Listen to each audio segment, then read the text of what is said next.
So glad to be here with you, Livi McKay. I've only known you for less than 48 hours, but I feel like, a kindred sister spirit thing happening. I don't know. I'm excited to see where this is going to go, but I've just really found you and your background and the focus that you're dedicating your energy and life to really, really fascinating, and appreciate your willingness to come in and kind of dive deeper. We've only had small snippets of conversations, and I'm glad we have the chance here in New Hampshire to connect before we both jump on planes and go our separate ways. So you came here, and thank you for accepting our invitation to come here and join us for a conversation that we had last night about cannabis and the impact that it is increasingly having on people as more and more states pass their own legalization laws, but also the challenges given it is still, we in this country are still living under a federal prohibition. Yes. And I think maybe just start with where you come from and the unlikely journey you have had from growing up as a little girl in Alabama to your parents Barbie and Ken. Yes. To now being this incredible voice for wellness and for ending the prohibition. Well, thank you so much for having me and allowing me to come on, and I always say to rant about what I'm, and evangelize about what I'm so passionate about, because it did kind of hit me in the face and make me have a reality check and truly changed my life, all for the better. Yeah. And so, yes, as you alluded to, my parents' names are Barbie and Ken. I love that. A doctor and a lawyer. I also should mention that my mother was not just a lawyer, but she was a prosecutor. Wow. Specializing in the DEA. Wow, amazing. So I really... So you grew up in, we've talked about cannabis related to medicine, cannabis related to criminal justice. I had both. Got it. I had both parents, my dad telling me as a physician, this is harmful, it's addictive, it's going to make you, basically useless to society.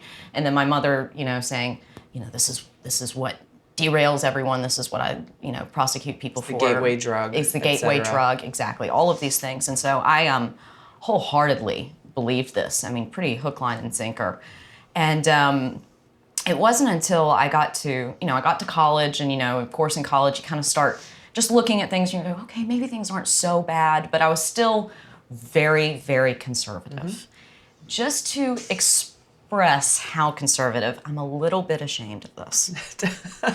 I had a McCain-Palin sticker on my car. All right. Oh, yes. So at 18, I'm like screaming the message. Yeah. I wouldn't be doing that today. But I did grow up this way. And then when I was 20 years old, we had an F5 tornado rip through Tuscaloosa. It was a generational tornado. Where did you go to college? University of Alabama. Okay, so Roll Tide all the way. Roll Tide all the way, absolutely. Our a kid from Hawaii, Tua Tagovailoa, we're kind of detracting here, but he is grew up in the same place where I was serving as a state representative. Oh, really? And his aunt, who he calls his pastor mom, was one of the first people I hired when I got elected to the state house. Tua is like this is back in 2002, so he's just a little kid at that point. But it's been amazing to see his journey, where he's come and what he brought to the Roll Tide family. Oh, yes. And how much he and Hawaii have been embraced. As a result, I teased one of my friends who's a congressman from Alabama, and he's just like, Alabama loves Hawaii. Yes, we do. So I told him, I said, if I choose Tua as my running mate, will y'all vote for me? And he's like, I think we might. Actually, I think we might. It is so Football rises above partisan politics at that point. It either brings you together or pulls families apart. It's that strong. Yes, you come out of the womb going Alabama or Auburn. Roll Tide or War Eagle, right? Yes, yes. I went to my officer candidate school in Anniston, Alabama, the Alabama Military Academy, and our the head officer in charge, who was his title is the senior TAC, the senior drill instructor. he was Roll Tide, and his enlisted counterpart, the first sergeant, was War Eagle. Oh boy. And so when we would run out of the barracks 4:30, 5 o'clock in the morning, we're standing in formation, we're waiting for them to show up. And whichever one showed up first, we had to scream out either Roll Tide or War Eagle, all 250 of us. And then when the other would show up, they would make us do push-ups for, we ended up doing push-ups no matter what. We couldn't get it right. Of course not. I learned a lot. I learned a lot in OCS from the Army about college football in Alabama. The religion. The second religion. Exactly. Yes. Exactly. So I only had a semester left to graduate, actually, when this tornado came through. And to say that it upended everything is a bit of an understatement. And because I had lost a dear friend of mine. It's really crazy how life goes full circle. On April 1st, one of my dear friends actually passed away from an opioid overdose. He was 23 years old, son of a preacher, one of the most amazing people. I absolutely loved this man with everything in me. He was just such a good-hearted person. And so that was my first actual introduction to it, and it was devastating for me. And then 3 weeks later, a tornado hits. Wow.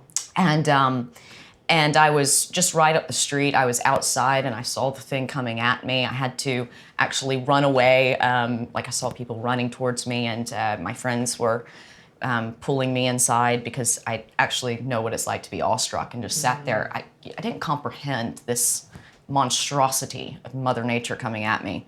And so as it moved down the street, it hit my apartment building and my car, and it was my car was completely totaled. My apartment building was pretty much condemned.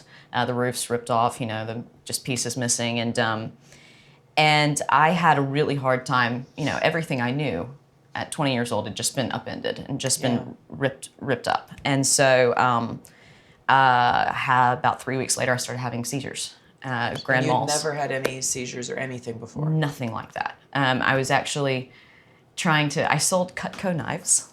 You sold what? Cutco knives. Okay. The kitchen knives. Yeah. When I was 16 through 21. Yeah. I was a hustler. I was wow, I love it. And so I wanted to, they're really great knives. Yeah. And so I was like, okay, how can I redirect my energy? So I started a bit of a fundraiser, and I got people to buy knife sets for victims of the tornado, because I was like, well, if you've lost everything, you've probably lost your kitchen knives. And I know that sounds like a really basic utility. If you do anything in the kitchen, you know how important that is. Exactly. And so what was amazing was the first people that I ended up giving the sets to, they owned a catering company. Okay. And they lost everything. And so I had started this fundraiser to kind of help me. And I was on I was actually at an appointment explaining all of this. And I fell into the arms of my manager having a grand mal seizure. Woke up in the hospital, had no idea what happened. It's terrifying. And then I started having them more and more frequently. And one episode lasting about 10 minutes because I kept coming in and out of it. Wow. And what did the doctors tell you about why you were now having seizures? They really couldn't put their finger on it. They did the EEGs, they did everything, and they basically boiled it down to saying it was stress-induced. It was just trauma from everything that had happened, and it was my brain basically short-circuiting. Okay. And so I had obviously been around cannabis, like I said, a college student, but I'd never really looked at it as medicine. Mm-hmm. That was the thing.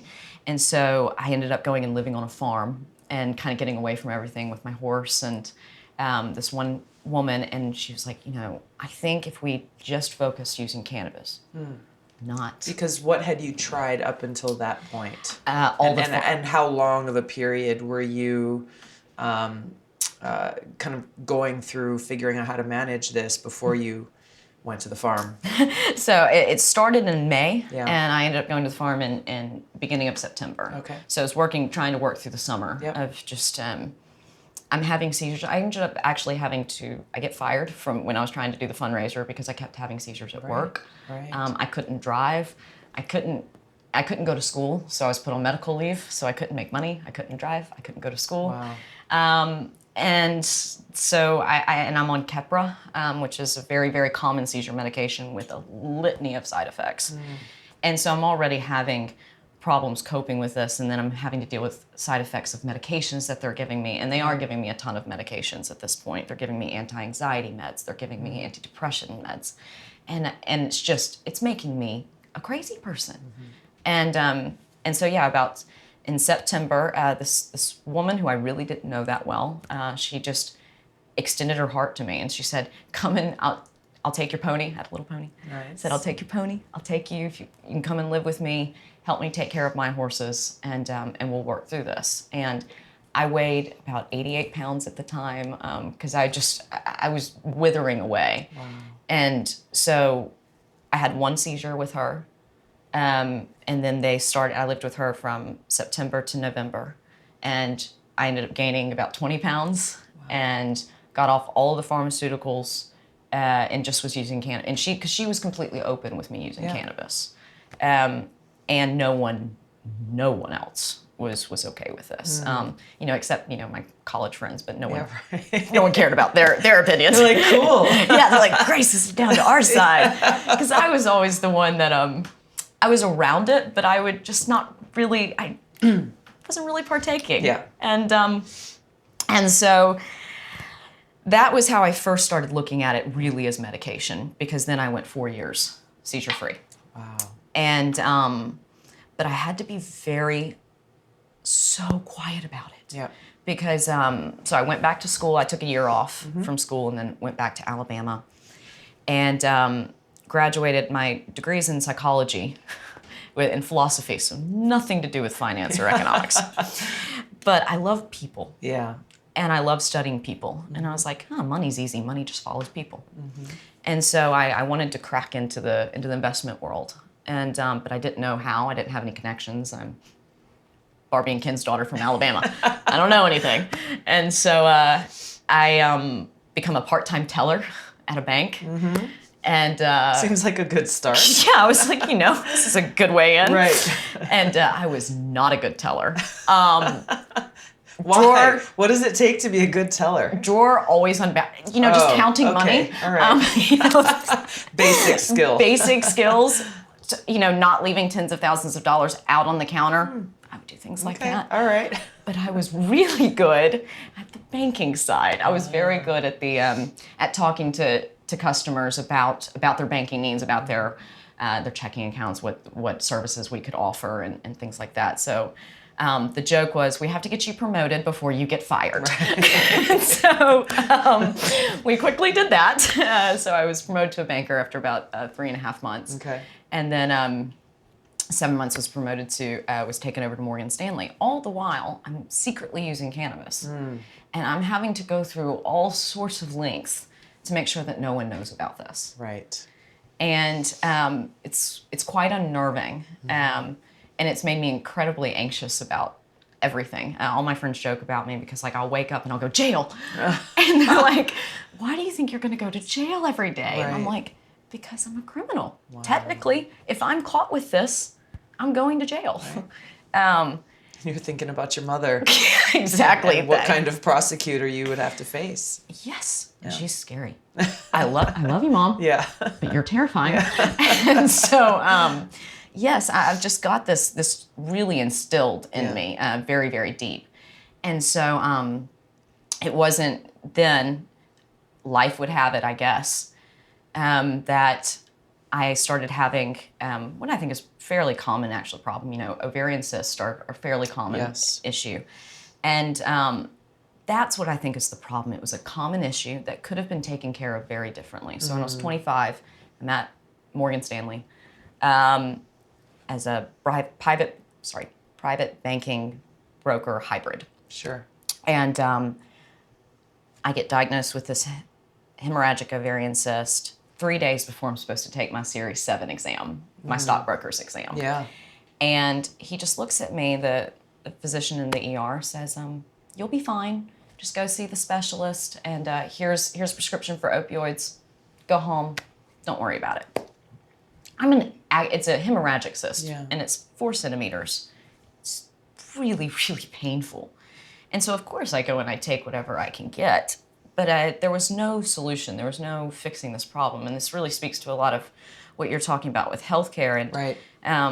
where you and I might have some different approaches, we really agree on a lot of the problems being in the prevention. Right. And not stopping these things Yep. early on. Yep. And actually understanding why it's there in the first place and dealing with that issue. And what can we do that's non-evasive Yep. and that's, somewhat realistic. And because what ended up happening was I ended up having exploratory surgeries and hospitalizations. I only remember having 17 overnight hospitalizations, but I went to the hospital I don't know how many times. And I was, my colleagues at Morgan would find me under my desk, like hiding, just green, sick, I couldn't function. And they would send me home. They were like, you can't. Yeah. What are you doing? Yeah. And so it kept going worse and worse and worse. And the doctors were so eager, because when you're a hammer, everything looks like a nail. Right.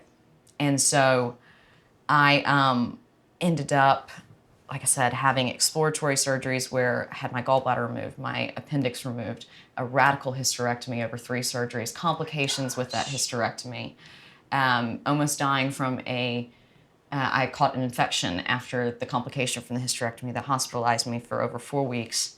I've had a doctor walk into my room and go, I was really concerned. I didn't think you were going to make it through the night. Lord. Because my organs, I was pretty much in a state of sepsis. My organs were beginning to shut down. I was being fed through the vein, through a central line. All of my veins had collapsed in my arms. And I'm just being, at this point, I'm in one of the highest doses of opioids that you can get, at the highest frequency that you can get, IV. And I'm in space. I don't really even know what's going on. Right. I do remember that being kind of like, am I dying? Am I not? Am I here? Am I gone? Right. And it was very surreal, very terrifying. But I do remember thinking in the hospital, actually, if I could have cannabis. I actually remember thinking that. Right. I wonder if I would have to be, because I couldn't eat. My stomach stopped digesting food, so that's why I had to be fed through the vein. I was like, I wonder if I just had cannabis, because I can always eat when I have my cannabis. Right. I wonder if this would happen. I wonder if I wouldn't be having all of these reactions to all of these medications, because then they started stuffing me with antibiotics, and then I started having reactions to the antibiotics. Right. And all of these different things feeding and reacting to each other. Yes. Yeah.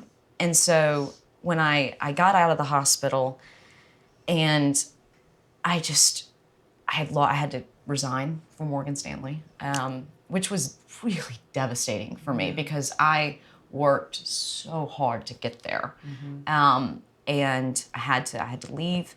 I had to quit riding my horses. I'm a competitive equestrian. Wow. That's what I've been doing since I was 3 years old. Mm-hmm. It's my if y'all think I'm crazy about cannabis, get me talking about horses. Okay. Then you'll have me here for hours. Right. But I had to give that up. Yeah. And I became an invalid.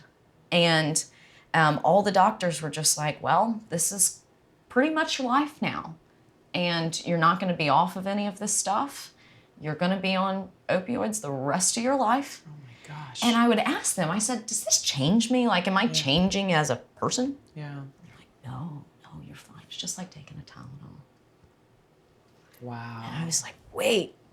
And then I didn't, and of course I'm believing this because these are medical professionals telling me this. And this was just a few years ago. Yes. This is just about 4 or 5 years ago. Oh my gosh.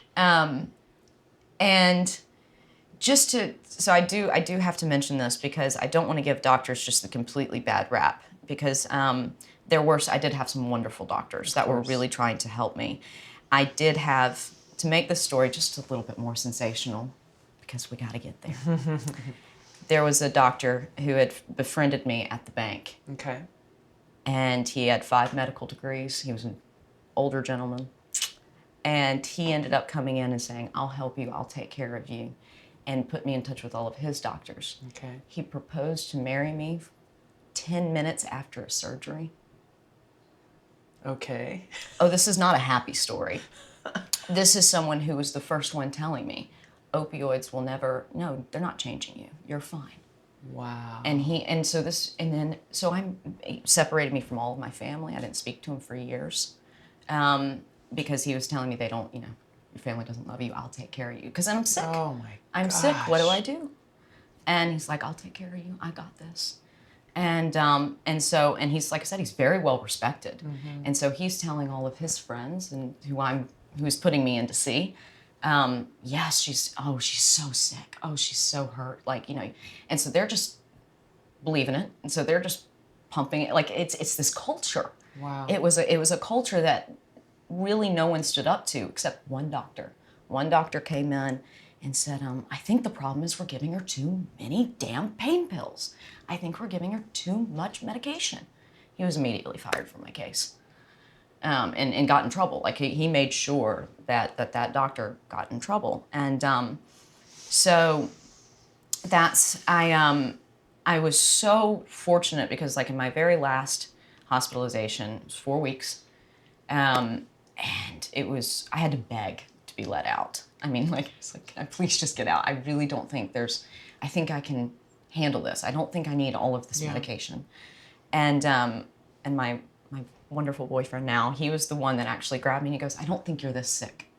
I don't think you're as sick as everyone's kind of making it out to be. So what if we just tried to stick with just cannabis? He was and he actually was very anti-cannabis until he met me. And then he saw just the difference, and he saw the difference with when I would take, my oxycodone versus when I'd smoke. Yeah. Sorry. And he was like, let's just go with this. And he was like, I don't think you're sick. And I haven't been hospitalized in 3 years, except when I got stung by a bee because I'm allergic. That was new. I haven't been, so since that hospitalization, I got off with the dilaudid, and in 10 days, I got off of it with cannabis, which is unheard of. Usually, even the doctor's like, you don't need to get off of it that fast. And I was like, oh, yes, I do. Yeah. Yeah. Yes, I do. We're doing that. Yeah. And so we got off of it, and now I'm completely off of all of these pharmaceuticals because it wasn't just the opioids, because then, of course, it's affecting my mood. So then they put me on antidepressants, and then I'm anxious, and then they put me on anti-anxieties, and then I can't sleep, so then they put me on sleep medication. I mean, I had a pharmacy in my purse. Right. And all of it's replaced with this magical little plant. Yeah. And I do have, obviously, a lot of real physical and other scar tissue from that whole experience. Yeah. As anyone can imagine, it was a little traumatic. Very. And so it's made me very passionate, obviously, and but I made it back to Wall Street, and but I still had to be quiet.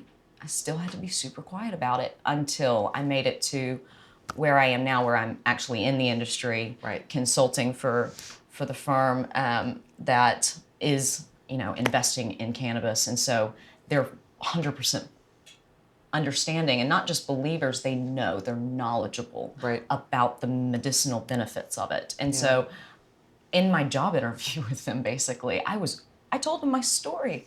How amazing is that I could be that open, and they said, yeah, okay, you get it. Yeah. So let's join this team. And we're a little firm of believers that want to spread the message of how this is really affecting real people and saving real people's lives. And because I 100% know that my life was saved by, not, of course, this plant, but the people that embraced it, and people that allowed me to come out and to speak about it and to still pursue my dreams and pursue my career. I got back into writing. Just last year, I was ranked 5th in the country. As an amateur in one of the upper levels. That's incredible. So I was able to get back to writing, get back to, making it to the upper echelons of Wall Street, if you will, the institutional sides. Yeah.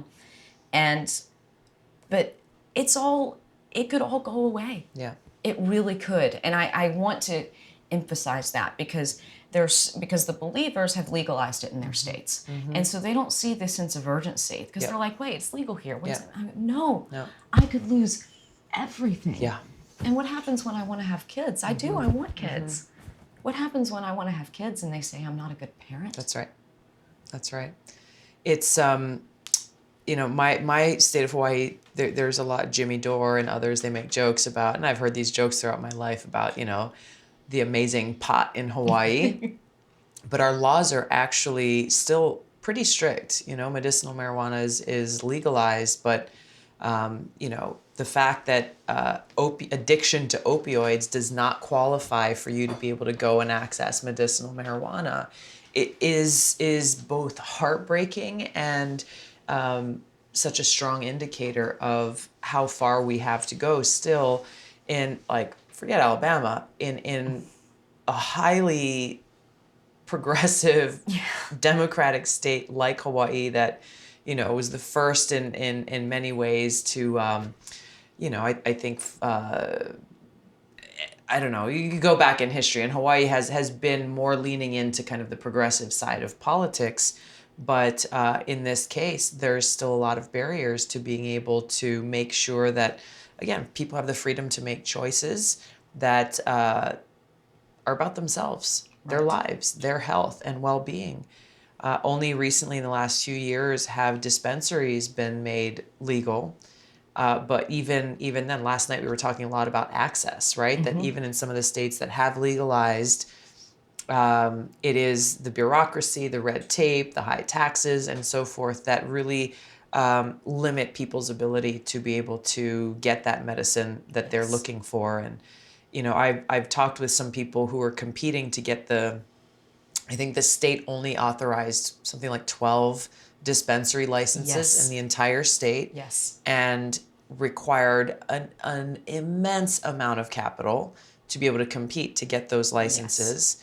And so really what you ended up with was a consortium of very wealthy people building these partnerships, both of those who have money and those who have political connections, to try to be the ones to get those licenses, understanding that there's a lot of money to be made here, and therefore limiting the access for a lot of folks, entrepreneurs and others who are looking to do the right thing and help be able to provide a service. And so there are so many barriers, and many of these dispensaries now, I think only a few of them have met the state's Department of Health requirements. The taxes are another situation. I think that it's amazing to me that it's taking so long, and there is so much bureaucracy and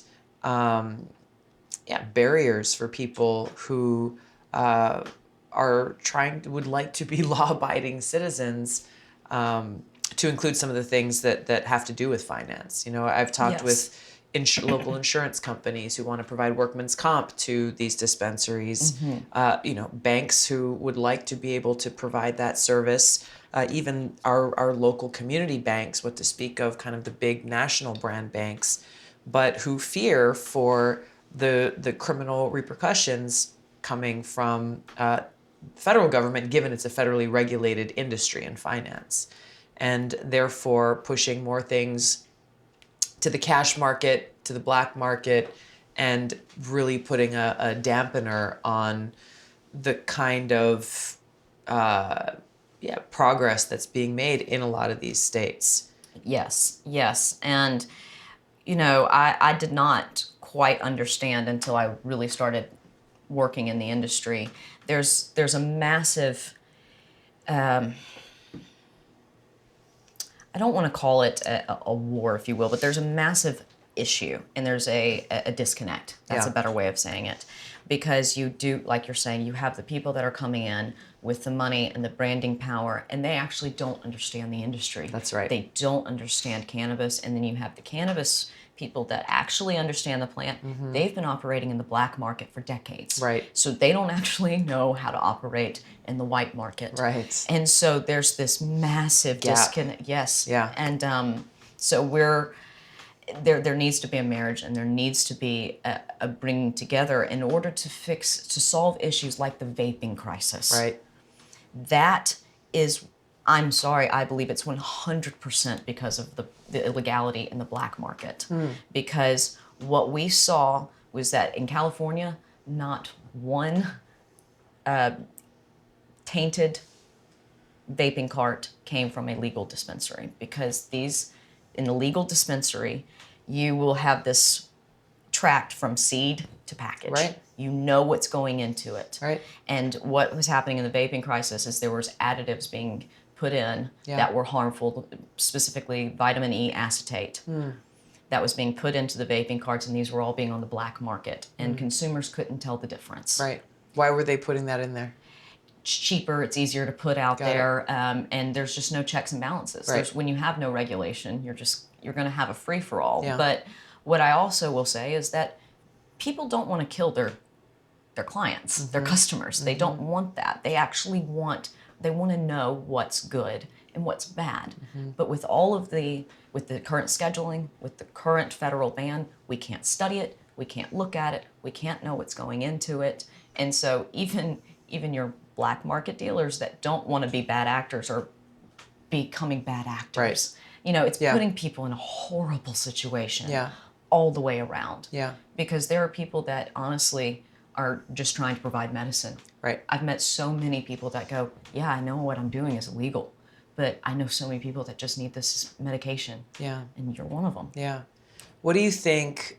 So, I have the only bipartisan bill in Congress that will end the federal marijuana prohibition once and for all. I think there's some good discussion that needs to be had around lifting the prohibition, then what kind of regulation should be in place at the federal level versus what should it be left completely to states to regulate? What I think is digestible and actually possible for everyone to do, and I think is fair, is that we deschedule it, allowing for research. I think you don't legalize it at the federal level. I don't think that is going to fly just yet. And we need something done now. Right. We need action now. I think legalization is coming. But what I want to see now is a decriminalization at the federal level, a descheduling, and a legalization of medical, allowing patients in all states. Right. That's what I want to see at the federal level, is just to allow patients to have access, legal access, and then allow the states to kind of decide how they want to enable that access. Right. And because I do believe that we do need to incorporate people that are a little bit worried and skeptical, and we need to hear them, and we need to definitely take their concerns into consideration, but without completely barring access to patients that need it. I think that's the first step in destigmatizing it. And I think once we have effectively destigmatized it, then that's the path to full legalization, full reform. I'm 100% with you on the criminal aspect. Yeah. And I just think it's this is a marathon. It is not a sprint. True. We need to take this. This is a giant. This is decades and decades of prohibition. It's going to take time to unravel. So I want to look at it in actionable, bite-sized pieces that have real effect on real people. I listen to all of the hearings, every single House hearing on cannabis. I've got it on the Senate. I'm so frustrated. I'm so tired of hearing we need more research. Yeah. We're not going to legalize it until we get more research. Yeah. Do you know how asinine you sound? Exactly. They don't. That's the sad part. Are they? You know them. You talk. Are they? Yeah. Are they? They just don't know. They don't know. Like I think most members of Congress, even those who are opposing, have opposing views on this, I think they sincerely just don't know about how there can't be research as long as there's a risk of federal prosecution. That we can't begin to understand the expansive impacts of this plant on our society unless people are able to do so, provide that research, present their statistics. Because as you know, there are doctors and leaders in this whole industry across the country who have been doing research for a long time. They've been collecting that data. They've been, patients who are going into dispensaries in DC, for example. I met with a doctor there, and she's been collecting this information now for years, but she can't, there's nowhere to present that information so long as this federal prohibition is in place. Yes.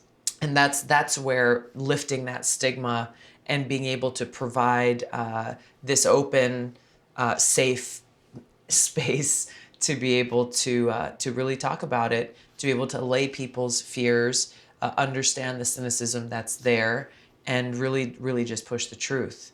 I think this is the primary reason why working with organizations like Normal and others that we introduced the Marijuana Data Collection Act, to provide that unbiased, objective source, National Academy of Sciences, to be able to gather all this information, see, okay, this is what's real, this is what's not, and have that view not only on medicine, but also economic impact, education. We heard some questions at our forum last night. Well, are you going to see negative ramifications to this in society? If so, how are you going to pay for it? How are you going to help people who may be addicted or whatever it is? This whole idea of the gateway drug, the law enforcement concerns that are coming with it. Just peel all the layers back and just present the facts and the information. Impact on young people. How do you make sure that this is not something that is, as it is becoming more and more legalized, making sure that it is not marketed towards minors, towards kids. So I think really being able to get that information out there is the most powerful way to destigmatize it in a way that's indisputable. Yes, I couldn't agree with you more. And I'd be remiss if I didn't make this point that, for all of the talk about America first, we are very behind when it comes to this research. Israel is really leading the charge, I would say, but there's all over the world, we're seeing there's, I think, accumulation of almost 40,000 studies going on all around the world. Yeah. The WHO has recommended to the UN to deschedule cannabis. So we're really being left behind when it comes to this research. Yeah. And when we have a healthcare issue like we do, and we have something that could be extremely disruptive, but also so beneficial to millions of people. Yeah, you see why they're scared. You see why they're fighting it tooth and nail. Exactly. Because this could upend not just healthcare, but this is a plant that is dangerous to a lot of industries. Multi-billion-dollar industries, absolutely. Yes, because with its industrial uses as well, and it's used across almost 10 different industries that I know of personally. So it's incredible what this can do, and when you really understand the science behind this, you really see the full picture of why this has been so bashed, I guess, in the past. I think when you look at how these major changes, shifts in policy occur, usually the change in policy comes after there's it's driven by culture. Yes. It's driven by this shift in opinion in society, in the country. And I think where we first started to see, even where I first started to get more educated around the medicinal effects of cannabis, was around the story of that little girl, Charlotte. Yes. And how I've witnessed it firsthand in Congress, that the more her story was told of her family, and then bringing to light other children who were dealing with severe seizures and epilepsy and other things, the only place that they found relief from that, in many ways saving their lives, was through cannabis. And that has had an incredible impact, both at the state level and at the federal level, to get people to start to see, oh, okay, well, hey, maybe there are some benefits to this, and how important it is to bring forward stories just like yours and others as we look at this increasing attention around the opioid crisis. Yes. That, yes, we're seeing big pharma proliferating these drugs on our streets, lying and cheating to people, saying, no, don't worry about it. This is nothing. As you were told, it's just like Tylenol, no big deal. It's not highly addictive, just so that they could sell more of these drugs. Doctors, dentists, and others prescribing this medication, carelessly doing the same thing. There's a whole other issue there about kickbacks and the cozy relationship that doctors have between themselves and big pharma, the direct and indirect bonuses that they get the more they prescribe some of these drugs. And then, of course, there's, some of the pharmacies that are very, very complicit in this. But you look at all of this attention that needs to be focused, yes, on accountability, on resources needed to help people who are struggling with addiction to be able to really walk down that path of recovery. Yes. But then not the next step, but the thing that's missing in all of this is the reality of experiences just like yours, that in states where we are able to collect information, unlike Alabama, because it's not legal in any way, Right. but in states where it has been legalized in some form or another, there is a direct correlation there in a drastic reduction in opioid addiction and in opioid-related death. Yes. And being here in New Hampshire, one of the states that's been on the front lines of this opioid crisis, I have sat with mothers. I met a woman whose daughter has fallen victim to this opioid crisis, is still struggling with addiction, in and out of recovery, and not able to get her life back. Right. And her mother as well, who is dealing with chronic pain and other issues, who is also addicted to opioids, but who she knows that if she had access to medicinal cannabis, the opioids would be non-existent in her life.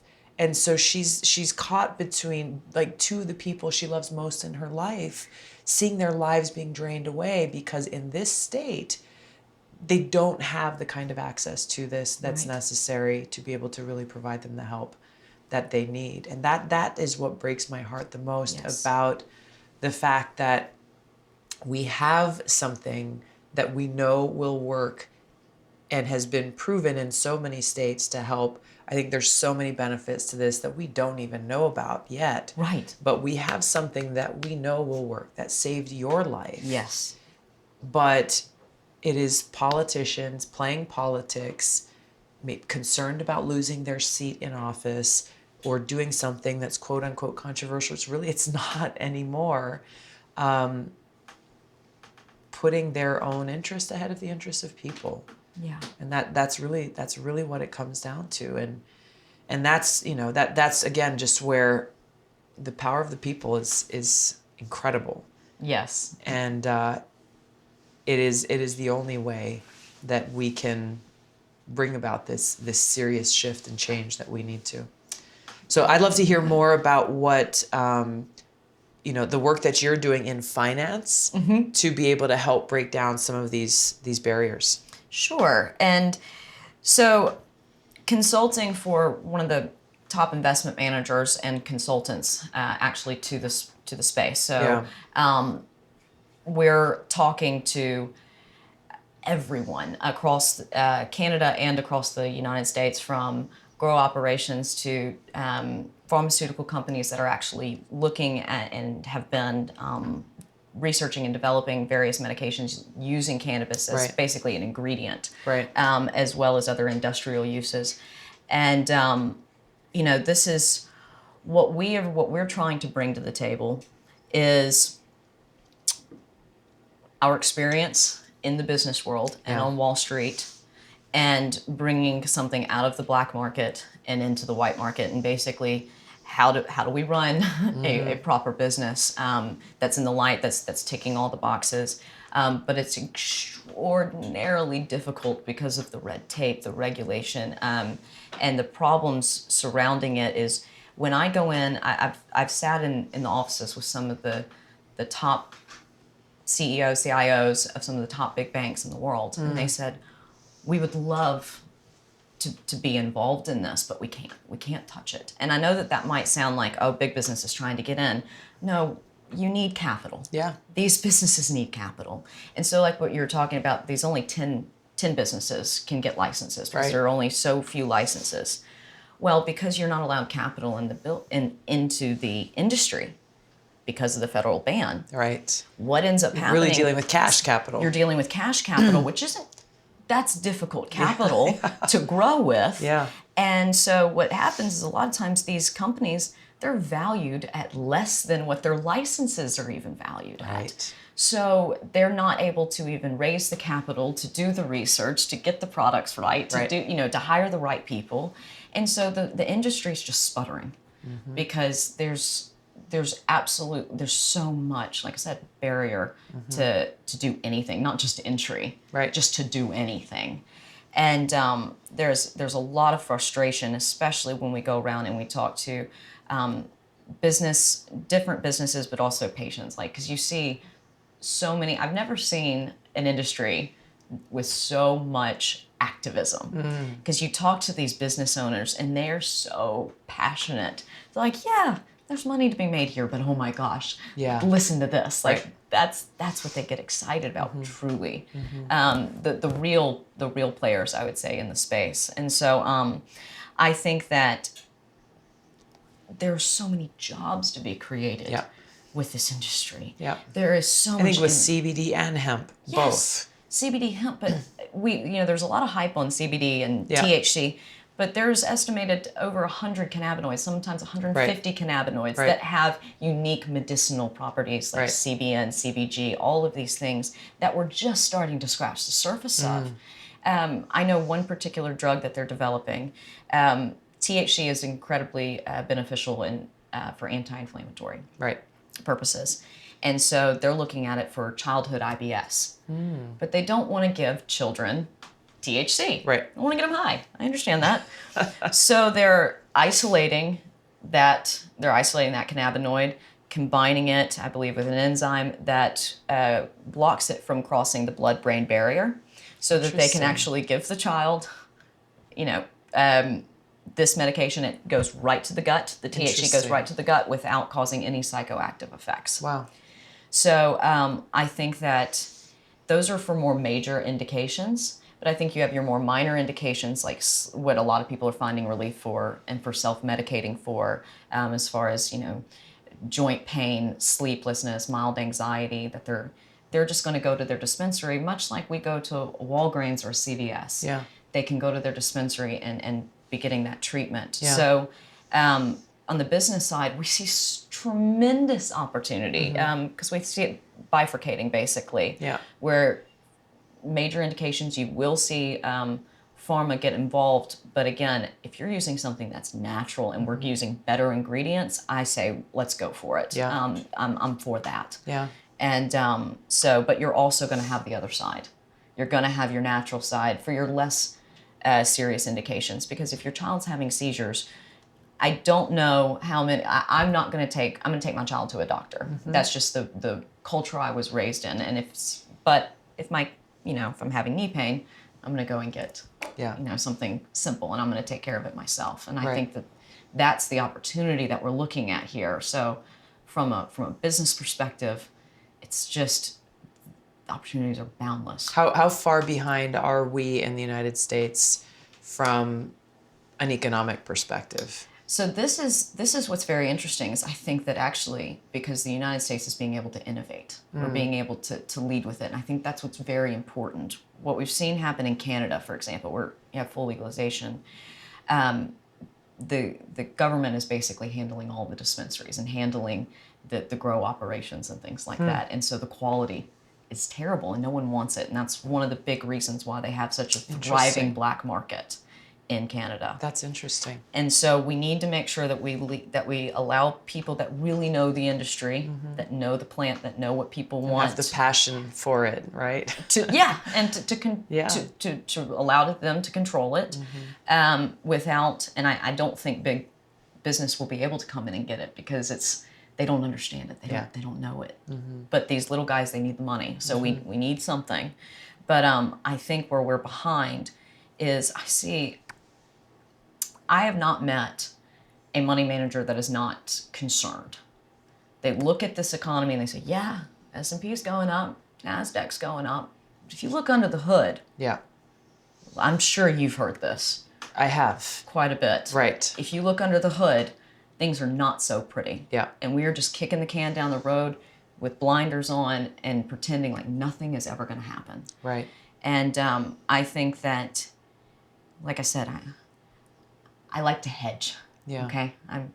And so I look at cannabis as a good hedge for something that could be a when we're looking at a sick market, I'm looking at something that could be a healthy market, and it could at least provide economic relief. It could provide, medicinal relief. Maybe provide some emotional relief if we have some, because the economic downturn is coming. Yeah. We cannot. I'm not saying it's going to happen imminently, but this is the longest bull run we've had in history. Things don't just continue to go up and up and up. What goes up must come down. Yeah. Every money manager knows this. Yeah. And every money manager knows that we have just we've been inflating, and we've been, keeping this party going for a long time. And when it ends, it probably will not be very pretty. And so I want to have all of the arsenal, all of the avenues. I want to be able to go into the different industries and be able to not have the whole world come to a standstill. Exactly. Let's keep progress going where progress can be. Right. And not just allow, because I'm also scared that over the next 4 years, if we have a massive downturn economically, which the probability only increases, it's just math, Yeah.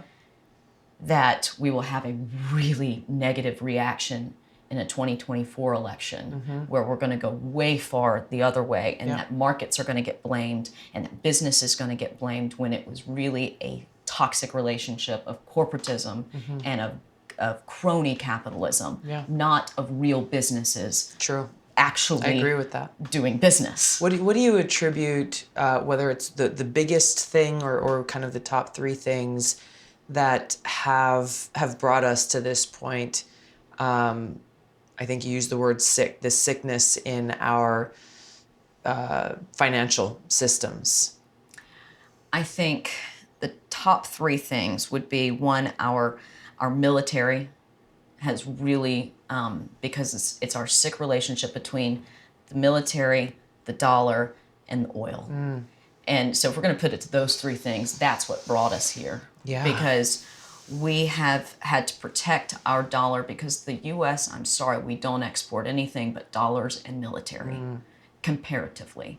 And so I've spent a lot of time overseas with business, and this was very interesting. I was in Cyprus with a Russian, actually. I know. And Not your boyfriend. Not my a different one. Was with my boyfriend's uncle. Got it. And we were looking at the oil tankers, and he goes, "Those are oil." He goes, "Those are U.S. oil tankers." And I said, "Oh." And he goes, "Yes, there was a fight before between the people of Cyprus and somewhere, maybe Greece or something." Would be Greece. Yeah, they were arguing over who the oil is. Whose it was. And then all of a sudden, the U.S. just showed up and said, "It's ours." Yeah. And there was no more discussion about that. Yeah. Turkey is also involved in that fight. Yes. And it literally is all around who gets to control this resource. Right. And the U.S. uses the leverage of the military. Exactly. Our military might, and making sure that everyone is staying in line with using our dollar. Yeah. And you better not get out of line with using our dollar. And 2008, yes, it was a housing crisis, but it was a currency crisis. This is what a lot of people really don't understand. And they've done this on purpose. They've made it so complicated and so convoluted that they don't even understand it anymore.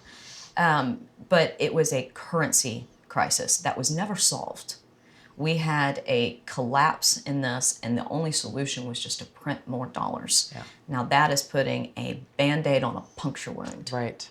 And it is infected, and it's getting sepsis, and it's sick. And it's, like I said, I don't know a money manager that hasn't expressed extreme concern over this. And this is also why you're seeing something happen in the financial world that actually breaks my heart. Everything is there's a fight between active management and passive management.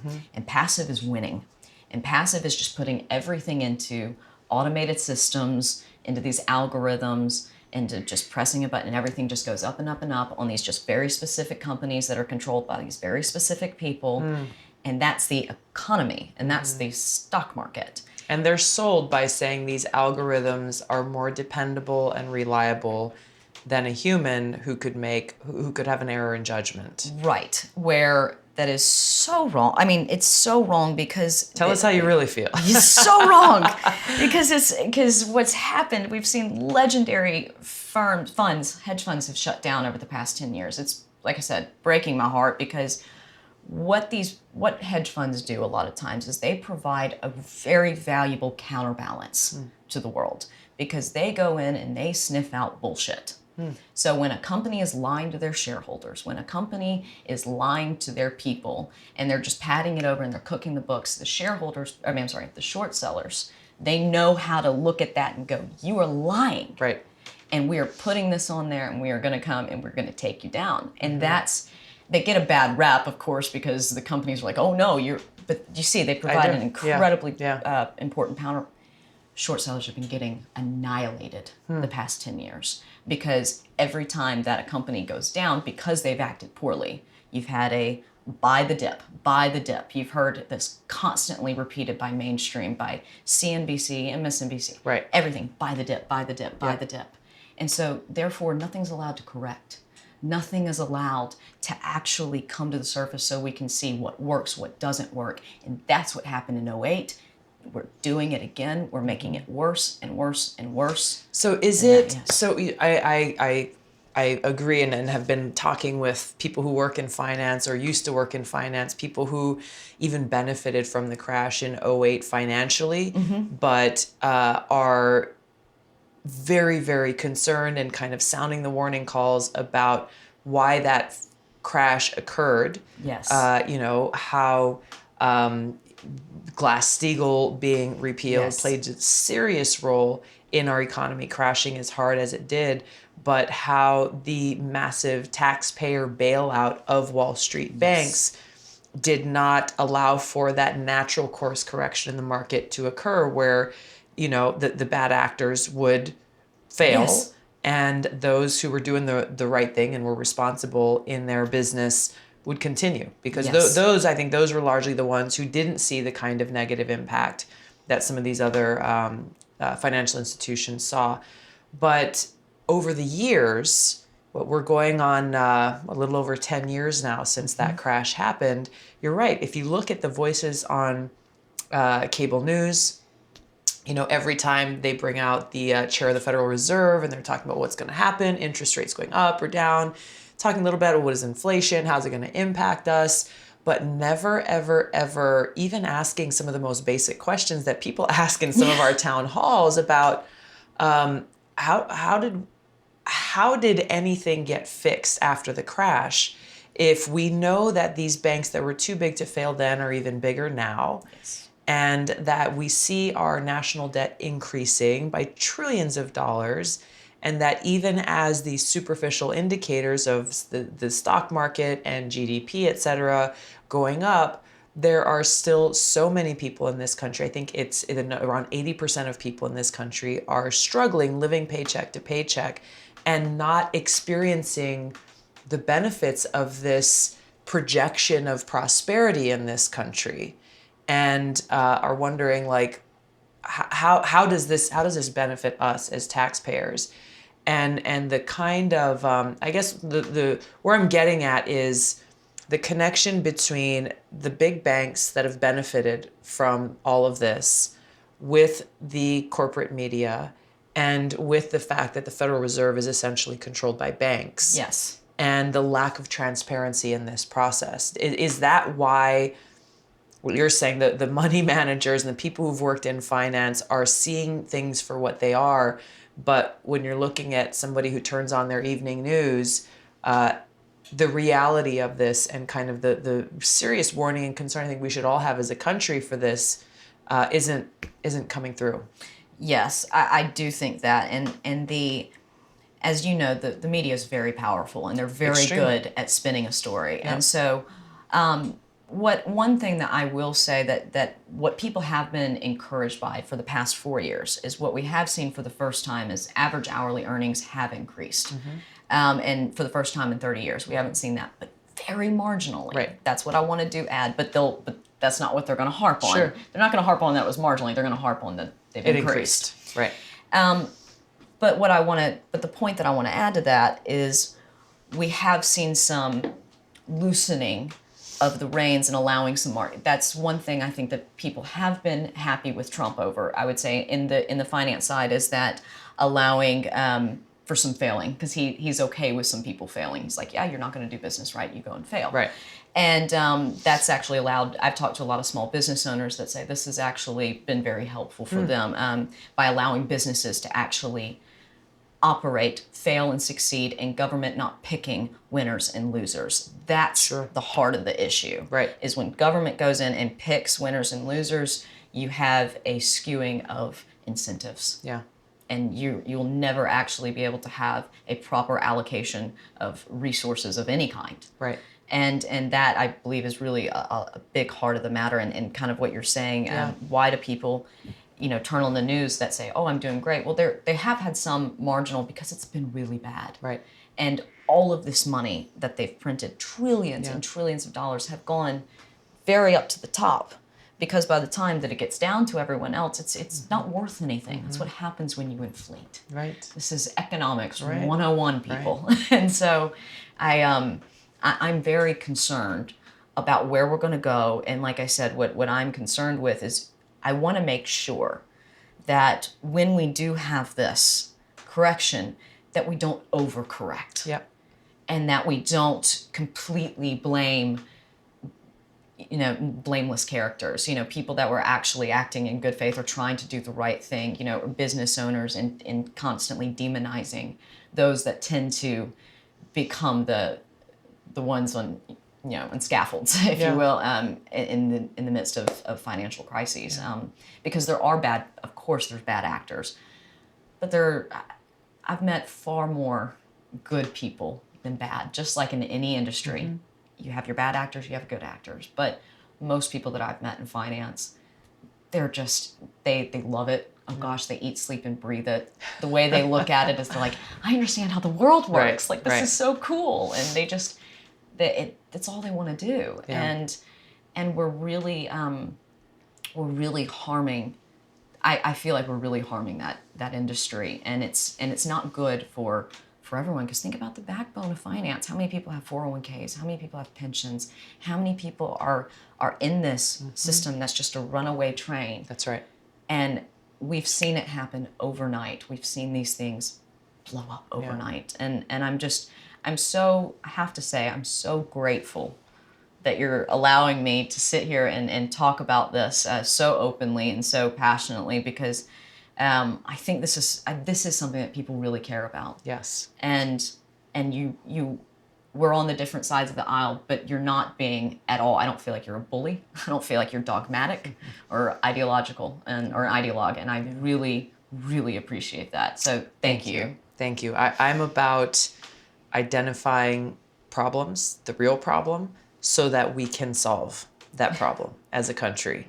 And, I look to the military training that I've had that really is centered around that, as a brand new lieutenant, some of the first things that you learn in military decision making and in planning operations and missions is, if you don't know what problem you are seeking to solve, you cannot clearly define the objective that you are trying to accomplish. Yes. So if you don't understand the problem and you don't know what you're trying to accomplish, how in the world do you plan a mission and execute that mission? It's like doing so blindfolded and in the dark and running around just saying, all right, like, let's go. Where are we going? I don't know. What are we trying to do? I don't know. What's the problem? I don't know. Who's the bad guy? I don't know, but let's go. Right. And sadly, in the military, I'm exaggerating only slightly, but this is part of the problem of what we've seen with so many of these wasteful regime change wars, where even some of our most high-ranking officials don't know what really are we doing this for. Right. And it's costing us tremendously as taxpayers. It's costing us tremendously in American lives. And I think that we need, and what I look to do as president, is to take those lessons learned, bring about this sea change in our foreign policy. You alluded a little bit to how all of these issues really connect. Yes. And these wasteful regime change wars that don't make us any safer, work to de-escalate tensions between the U.S. and other nuclear armed countries like Russia and China. end this new Cold War and nuclear arms race, and recognize that, we can and should exercise diplomacy, have discussions, have real conversations to be able to work out our differences with these other countries while still being clear-eyed to the reality that we have to be able to work together, whether it's on economic issues or security-related issues or environmental issues. Yes. There are so many cyber. There's so many issues that require us to be able to work together, and in dealing with the whole gamut of challenges that we face, it requires strong leadership with the courage, yes, both to recognize the problem and, as dire as the situation may be, speak the truth so that we as a country, the American people, can understand clearly the situation that we're in.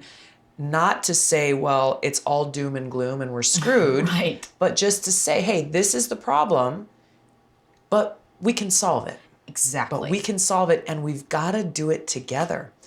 Whether we're talking about, nuclear strategists warning about this the greatest existential threat we face being nuclear catastrophe, yeah, or you're talking about the insecurity in our financial system and our economy. In both situations, both politicians and too many people in the media, they are afraid to speak that truth because it's really, really serious, and it's very daunting and can be scary for a lot of people because they don't want to lose supporters. Right. They don't want to be labeled as, you're just a crackpot conspiracy theorist and you're just fear mongering. And if you're the media, you don't want to lose ratings. Right. But unless we do this, and this is where strong leadership is required, unless we do this, we will never be able to solve the problems that we're facing. And that's what I've found really encouraging throughout my campaign, is that I have been and continue to really speak the truth and shine a light on issues that no one else is willing to talk about. Yes, for sure. And people are coming together from across party lines, finding, hey, I thought we wouldn't agree on anything, but we really do have, we share the same concerns. Yes. And we want the best for our country. We want the best for, our loved ones, kids, their kids, and generations to come. And so if we can agree on identifying the problem, and we agree on the objective that we are trying to achieve, then we are stronger for being able to come together and bring our different perspectives and ideas, not being attached to, well, this is what my party says we should do and what your party says we should do, leaving all that stuff aside and just saying, let's do what's best for the people. My background is very different from yours. Mm-hmm. I love being able to hear the perspective that you bring on this and not being stuck in this place of, well, these are the good guys, those are the bad guys, and that's just the way it is. Right. Because it's not. Exactly. It's not. There are bad actors. Crony capitalism is a real threat, yes, both to our democracy and to our economy and to the American people, and is driving so much of the inequalities that we're seeing in this country. There is so much more. I'm going off on a few different tangents here, but I'm just excited to be able to share this time with you and to hear more about the work that you're doing, because I know that as we continue this conversation, as I hope that we will, yes, this is how we find solutions. Really, this is how we make things happen. Yes. And what we're doing here is something that we just need to continue to multiply and expand across the country, bringing more people in, recognizing the only way we root out this crony capitalism, the only way we root out politicians in Washington who are more interested in serving the powerful elite than they are the people, is when we, the people, stand up and make sure that our voices are heard. Yes. And that we make this change happen. 100%. Couldn't agree with you Amen. more. I know. What a great way to start a Sunday morning. I know. I could see your. I know. I feel like we could go on. We could go on yes. for a little while. Well, I look forward to having a part 2, 3, and 4 yes. of this conversation. Sure. Maybe maybe next time in Alabama, we'll be making our way down there. That would be great. That would be That would amazing. be great. I'll get you some cornbread and There you go. some sweet tea. It's it's a delicacy. Yes. Oh, absolutely. It's a special thing. It is. It is. Well, thank you. Thank you. Thank you for your time. And again, thank you for being here. And Absolutely. I look forward to standing and working side by side with you for our country. Absolutely. Me too. It's my pleasure. Have safe travels home.